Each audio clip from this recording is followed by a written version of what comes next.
안녕하세요. 저는 Indonesia di Hakyo, Hanguk Haku Hakseng, Reza Raguhamida, Banggapsumida, Kamsamida. Nama gue Reza dari Bahasa dan Kebudayaan Korea, Universitas Indonesia, Angkatan 2017. Salam kenal semuanya, makasih. Asal SMA gue dari SMA Negeri 8 Kota Tangerang. Gue lulus tahun 2016 dan masuk UI tahun 2017. Jalur masuk gue lewat SIMAK yang paralel.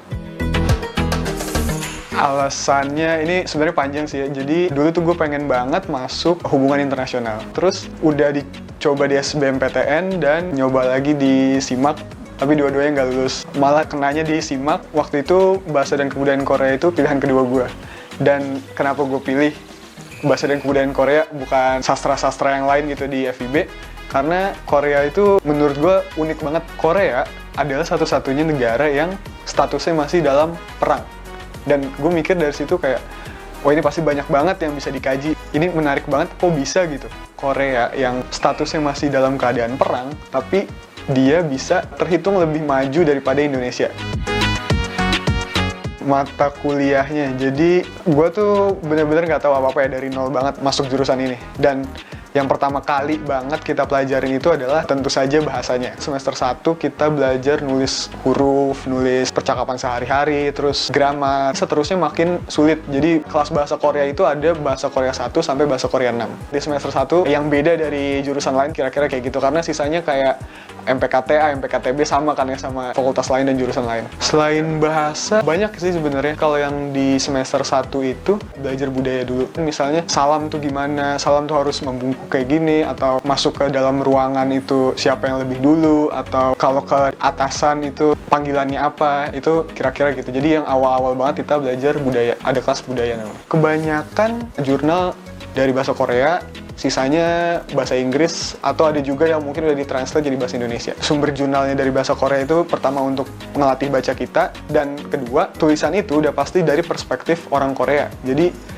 istilahnya kayak nggak ada campur tangan dari sudut pandang budaya-budaya lain gitu. Sulit atau enggak ya? Jadi aksara Korea itu menurut gue terhitung lebih mudah dibandingkan yang lain. Korea menurut gue simple, tulisannya simple, dan aksara Korea itu dibuat untuk menyesuaikan. Jadi untuk mempermudah dari aksara Cina. Ya hitungannya terhitung lebih mudah gitu. Ada di semester 7 itu yang paling susah adalah korespondensi Korea. Wah, mungkin gue hampir nggak lulus kayaknya itu ya. Bayangin aja, korespondensi Korea itu level setelah Korea bisnis. Etika berbisnisnya orang Korea tuh beda banget. Culture bisnisnya gimana, terus cara-cara ekspansi atau nilai-nilai dalam sebuah perusahaan ala Korea. Mereka menganut Konfusianisme. Konfusianisme itu sangat jauh berbeda dengan Barat. Jadi bawahan dengan atasan itu mereka punya gap yang sangat jelas gitu. Dan satu sama lain harus saling menghormati, terutama ke atasan. Nah itu beda banget sama culture Eropa atau mungkin sebagian negara-negara Asia yang tidak menganut Konfusianisme ya. Itu jauh beda banget, dan ketika nanti kita udah lulus nggak kaget karena bener-bener beda banget. Nah untuk next levelnya namanya adalah korespondensi Korea. Pasti kalau mau ngelamar kerja atau sesi wawancara kayak gitu, mungkin standarnya di Indonesia kalau nggak bahasa Indonesia bahasa Inggris. Nah di korespondensi Korea, kita harus ngelakuin wawancara dengan bahasa Korea. Itu yang menurut gue yang paling susah banget, dan bukan cuma di bahasa Koreanya yang susah, tapi kita harus pintar-pintar untuk menjawab si pewawancara, karena butuh research khusus untuk tahu, untuk bisa menjawab sesuai dengan ekspektasi pewawancara dari Korea ini. Karena menurut gue itu beda banget sama orang Indonesia dan Barat secara general ya. Itu kira-kira yang paling susah ya. Kalau yang paling gampang menurut gue ini karena matkul kesukaan dan ada kaitannya dengan tugas akhir gue. Yang paling gue suka adalah sejarah Korea kontemporer. Tugas akhir gue ini terkait ada roket namanya THAAD. Dia itu menimbulkan konflik antara Korea Selatan, Cina, dan Amerika. Di konflik itu, Korea Selatan merasa terganggu dengan ancaman Korea Utara. Nah, di situ gue nulis gimana sih Moon Jae-in ini mengimplementasikan kebijakan luar negerinya terhadap Cina dan Amerika, dan apa aja yang mempengaruhinya. Dan di situ ada 3 faktor yang gue ambil. Ada faktor politik, faktor sosial, dan faktor ekonomi. Tugas akhir gue ini bentuknya jurnal, dan harus jurnal, belum ada skripsi. Kalau yang dari gue dengar, kenapa dipilihnya jurnal, lebih cocok sama pola penelitian Korea di masa kontemporer ini. Kira-kira gitu. Dosen-dosennya ini unik banget. Jadi kaprodi gue yang kemarin itu bukan lulusan Bahasa dan Kebudayaan Korea. Kaprodi gue yang baru kemarin diganti itu lulusan Sastra Arab. Tapi beliau melanjutkan kuliah di Korea dan spesialisasinya itu di budaya linguistik. Jurusan gue baru ada 2006, itu jurusan yang paling muda banget di FIB, dan dosen-dosennya pun dosen-dosen muda, kayak paling cuma beda 5 atau 6 tahun dari angkatan gue. Gue ngerasa bahkan bukan kayak dosen, kayak kakak tingkat yang ngebantuin gitu di jurusan, jadi kayak deket banget karena gap kita nggak terlalu jauh. Kebanyakan kalau yang dosen muda itu jurusan Bahasa dan Kebudayaan Korea, tapi yang agak lebih senior dikit banyak yang dari sosiologi, hubungan internasional juga ada. In general linguistik. Kalau dosen-dosen gue ngajar, kalau dari awal-awal tuh Bahasa Indonesia, selain semester-semester awal, setelahnya kayaknya hampir full Bahasa Korea sih. Dan ada juga beberapa dosen Korea, itu otomatis banget kan, nggak mungkin mereka pakai bahasa Inggris atau pakai bahasa Indonesia, full semua bahasa Korea. Kecuali kelas-kelas kayak sejarah atau budaya atau yang kayak gitu pakai bahasa Indonesia. Seangkatan gue itu kemarin, yang awal banget 52 orang. Di angkatan gue, cowoknya cuma 7 orang. Itu yang paling sedikit. Dan di bawah gue 2018, cowoknya nggak ada sama sekali. 2019 cowoknya, aduh gue lupa karena ada yang pindah gitu. Kalau nggak salah 6 orang atau 7 orang juga. Nah ini kalau orang bilang agak unik sih, jarang loh yang mau masuk jurusannya. Dan FYI aja, gue ngulang 1 tahun, jurusan sebelumnya adalah teknik elektro. Jadi gue selama SMA, selama gue sampai teknik elektro, itu temen gue cowok semua. Lalu pas masuk Bahasa dan Kebudayaan Korea, itu isinya cewek semua.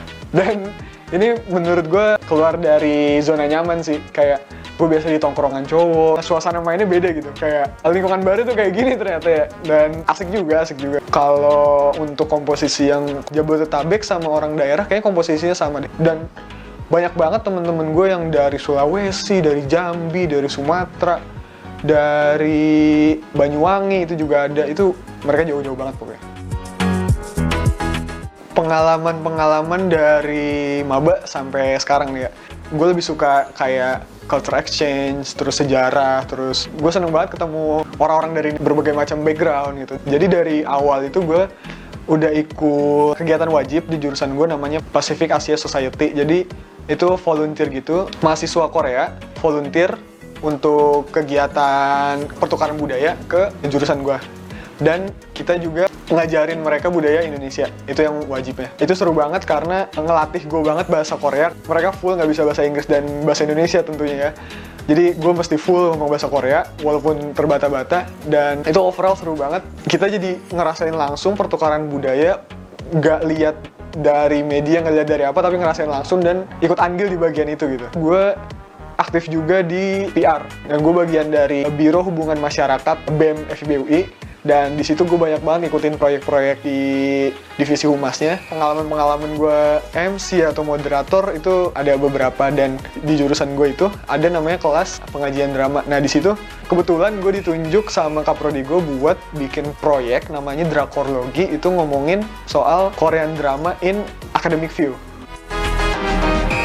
Prospek kerja, nah ini lumayan banyak banget yang nanya. Jadi waktu maba tuh kita ditanya, kalian dari lulus Bahasa dan Kebudayaan Korea itu pengen jadi apa? Kebanyakan mereka bilang, aduh gue pengen kerjaan yang nanti bisa ketemu idol gue. Itu sering banget. Padahal ya, nggak sesempit itu. Bahasa dan Kebudayaan Korea tuh lebih dari itu loh. Dan prospek kerjanya tuh banyak banget. Lu bisa di sektor bisnis, di sektor pertahanan juga bisa, di sektor diplomasi, terutama ya bisnis tuh kalian lihat sendiri gitu di Indonesia berapa banyak perusahaan Korea, dan itu setiap dari mereka butuh anak-anak dari Bahasa dan Kebudayaan Korea. Bahkan kaprodi sampai bilang gini, anaknya ada yang udah lulus lagi belum? Ini saya buka banyak banget lowongan buat anak jurusan Bahasa dan Kebudayaan Korea, sampai segitu aja ditungguin biar anak-anaknya lulus. Dan jarang banget kating-kating gue itu kayak lulus, mungkin ada yang nganggur sebentar tapi pasti langsung kerja karena sebanyak itu prospek kerjanya di sektor manapun. Dari teman-teman kita yang pengen masuk jurusan ini banyak banget. Di angkatan gue waktu itu 2017 yang simak ya, perbandingannya itu waktu itu 800 dan yang masuk cuma 15 orang. Itu banyak banget karena emang trennya naik terus ya. rata-rata yang pengen masuk jurusan gue cewek, dan cowok itu jarang banget karena stigmanya bahasa dan kebudayaan Korea itu K-pop dan Korea banget. Gue ngerasa kurang laki gitu, nggak ada hubungannya sama gender gitu, karena bahasa dan kebudayaan Korea itu ya terbuka buat semuanya, itu gak bikin lo kurang maskulin gitu dengan masuk sini. Sebenarnya nggak apa-apa kok, lo cowok ya apa salahnya gitu. Dan buat yang pengen masuk bahasa dan kebudayaan Korea dan lo masih terpaku sama stigma-stigma tersebut, mendingan hilangin deh dan cari tahu lebih lanjut tentang jurusan ini. Dan kalau lu udah masuk, itu jauh dari ekspektasi lu. Gue juga awalnya nggak expect ternyata jurusan ini tuh seseru ini gitu. Bener-bener gue nggak nyesel pindah jurusan ke bahasa dan kebudayaan Korea, dan gue sejauh ini mengerjakan semuanya sampai dari gue maba sampai gue lulus, itu bener-bener enjoyable banget. Buat teman-teman yang dari awal udah tertarik banget dengan bahasa dan kebudayaan Korea dengan alasan apapun itu, gue harap alasan kalian itu benar-benar dikerjakan dengan sungguh-sungguh gitu. Kayak boleh bermimpi, boleh gue pengen ini karena alasan tertentu. Cuma yang jadi poin gue adalah ketika nanti lo masuk sini, jangan lakuin setengah-setengah, karena itu nggak bakal berhasil. Pokoknya yang lo yakini dari awal, gue pengen masuk sini karena ini, lakukan dengan sepenuh hati. Mudah-mudahan sampai lo nanti lulus, semua rencana lo, semua impian-impian lu kenapa pengen masuk bahasa dan kebudayaan Korea itu bisa tercapai. Buat yang cowok-cowok juga nggak usah takut dengan stigma-stigma jurusan K-pop, nggak masalah, lu masuk aja. Itu bakal jadi pengalaman juga buat lu, dan masuk jurusan BKK bukan berarti lu suka K-pop. Emang banyak sih yang suka K-pop, cuma BKK itu lebih dari itu. Dan kalau motivasi lu cuma sebatas suka banget sama K-pop, lu nggak bakal bisa bertahan di situ. Karena mentalitas, pertama mentalitas, kalau lu mau masuk jurusan ini, ya jadilah yang serius gitu, maksud gue. Jadilah yang serius, jadilah kalau lu suka K-pop, lu pelajari itu dengan bener-bener, dan dengan academic review, itu lebih kelihatan jelas prospeknya dan lebih bermanfaat dibandingkan lu jadi penikmat doang.